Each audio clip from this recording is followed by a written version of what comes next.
Welcome to Ultimate Survival Gear. Today, as you guys can see, I have something from Columbia. Love the Columbia stuff, most of the times great stuff. Let's open on the box and see what we got this time. This time we got the brand new hiking shoes from Columbia called Plateau. Oh yeah, I tried to sound French or Plateau, oui oui. Ah man, sorry about that. Okay, so anyway, fantastic shoe. Just like really I expected from Columbia. My only complaint, well, it's not really a complaint. I can't really call it a complaint. My only concern is that you do have, I don't even know what to call it, this like freaking lo mein over here for the strings. These lace strings are so thick. Yeah. Nevertheless, the lacing system works fine. We will talk about later in detail. Overall, absolutely fantastic comfort level. Pretty lightweight, although for the shoes a little bit on the heavier side. But again, we will talk about all the details further in the review. So if you are considering to buy these shoes, definitely stick around. By the way, the Amazon link is in the description below. Alrighty, so as some of you already know, this is not just a regular hiking shoe review. This review specifically for my Ultimate Survival shoe section. Basically, if this wasn't just a hiking shoe for you, but something bad happened and now you really needed to walk for extended periods of time, run, climb, fight out of the bad situation, whatever's necessary for your survival, right? Would these be good? Are they that good? Because if they are that good, it means for your hiking, that's probably going to be really good as well. Okay, so how do we make the judgment? We make the judgment based on 8 different criteria. Let's begin. Criteria number 1, of course, comfort level. And in order to test the comfort level of all the boots and shoes that I review on this channel, I do a 3-mile run and then a 5-mile walk, no stops, no pauses in between, and then I continue wearing the shoes for the rest of the day so that the total wear time is about 8 hours. And like I said, comfort-wise, fantastic shoe. Obviously, there are a few factors that contribute to the comfort level. Let's start with the first one that I briefly mentioned, the weight. Now, this is size 10, and like I said, I feel like these might be a little bit on the heavier side for the shoe. Probably, I would say around 15, maybe 16 ounce. Let's see if my guess is correct. Oh wait, way off. 13.3. Actually pretty good weight for the hiking shoes. Now whenever it comes to numbers, I try to find something. If you're looking for the hiking shoes, I try to find something between 10 ounce and 15 ounce. Obviously, the lower the weight, the easier it's going to, to wear the shoes for extended periods of time. You're not gonna get tired from, the weight on your feet. Not gonna have fatigue from the weight on your feet. But overall, as long as it's under 15 ounce, pretty good. And 13.3, definitely well under 13 ounce. Now, the next thing that contributes to the comfort level is the flexibility of the outsole. And here, as you can see, it's definitely on the stiffer side, but nevertheless, the creasing is in the right spot. There is no pressure points that is created whenever if you're running, for example, or something like that. The fabric here is very soft, so it definitely contributes to the comfort level. Moving further inside of the shoe, I'm gonna take out the inner sole because I wanna show it to you guys, because it's not a regular inner sole. No, this is actually ortholite. Yes, check this out. Very good inner sole. Definitely plenty of cushioning, not too flimsy or anything like that, but I would say just a perfect balance of cushioning and firmness to it. Now, ortholite inner soles, why they are so good is because they have this moisture wicking technology, basically, that prevents bacteria from spreading. So definitely really good, something really good to have, especially if you're considering to wear the shoes for extended periods of time, which most likely you are, because you are getting this hiking shoe after all.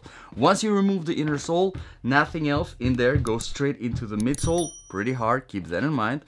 And the padding wise, we have some padding in the tongue, padding in the shaft, padding in the heel, and then throughout the whole shoe, going all the way to the front of the toe box. All this is super soft, except this very front is a little bit hard for protection, obviously, which is fine, so just keep that in mind. Okay, overall on the comfort level, Fantastic shoe. I absolutely love it. Let's move on to the criteria number 2, proofing and protection. Now, these shoes are not waterproof, which I personally don't mind at all. I really don't care for waterproof hiking shoes.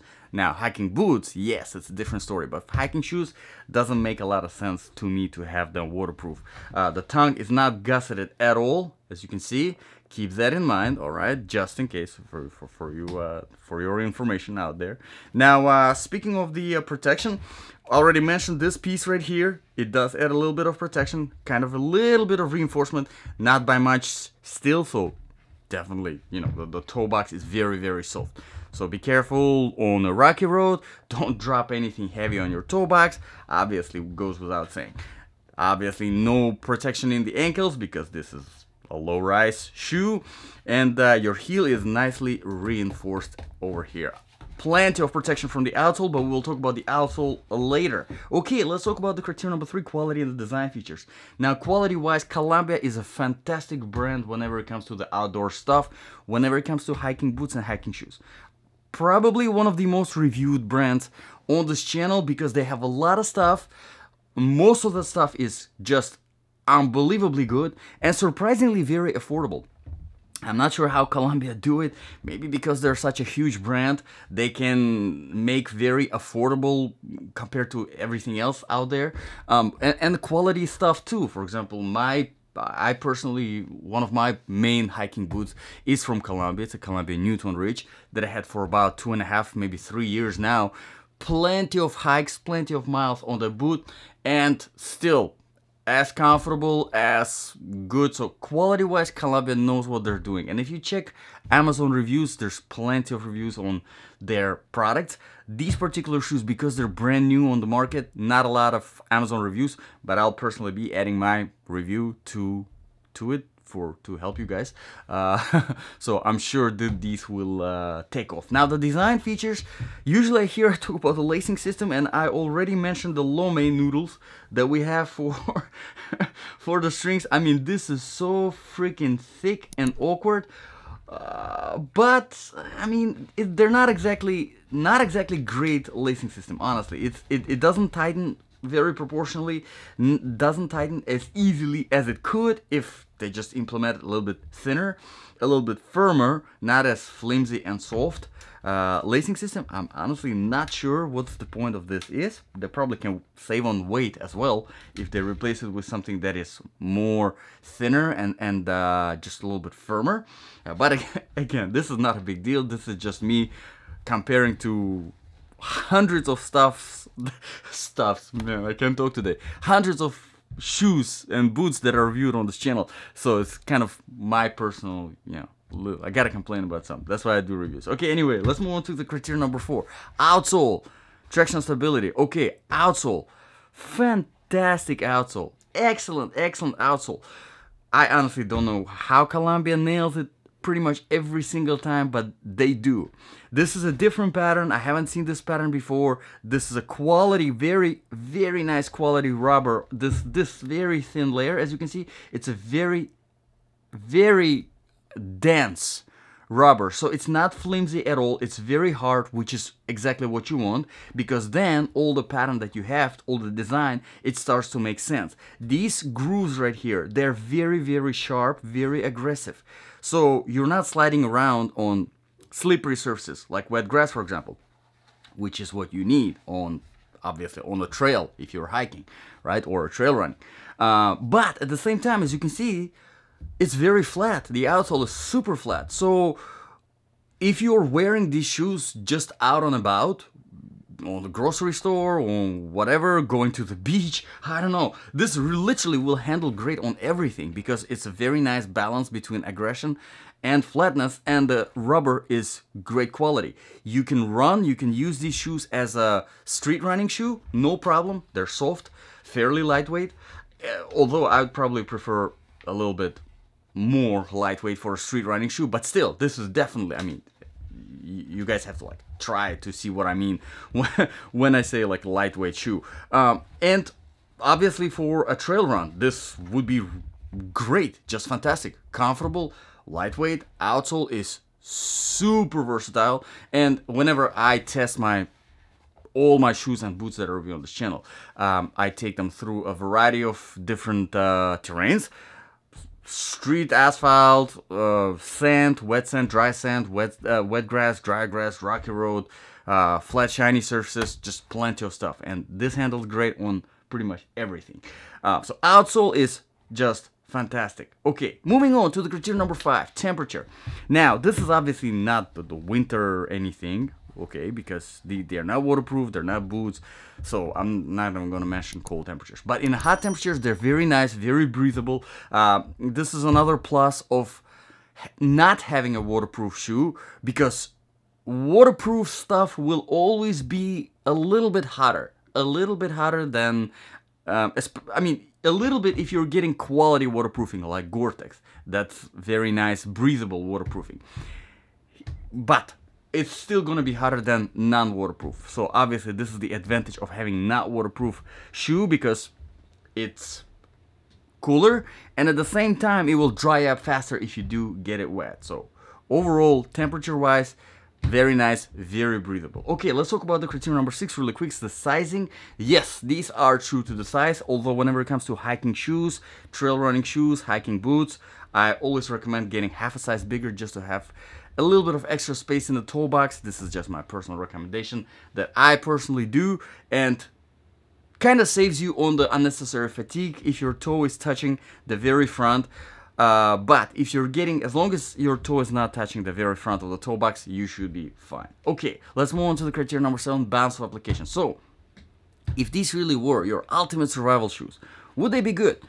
I think that's a great option if you like non-waterproof shoes, hiking shoes, alright? For your survival, if that's the thing that you're like, okay, there's gonna be shoes. I don't want boots because it's too heavy, it's too bulky, blah, blah, blah. I want shoes.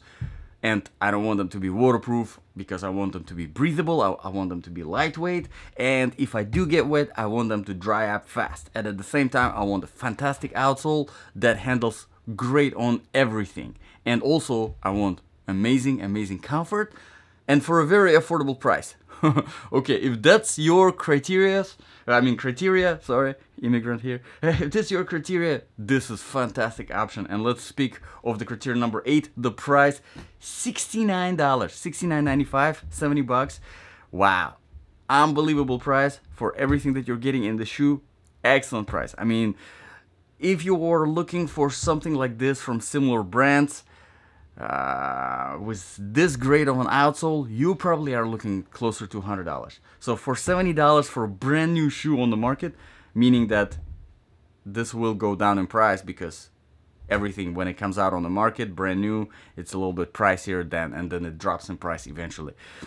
Very, very good. So overall, I'm a huge fan of these shoes. So let me know in the comments below, guys, what do you think about this shoe? What do you think about this review? If it was useful, please consider subscribing. Still a growing channel. If you have any requests for reviews, drop them in the comments below and I'll be happy to address them.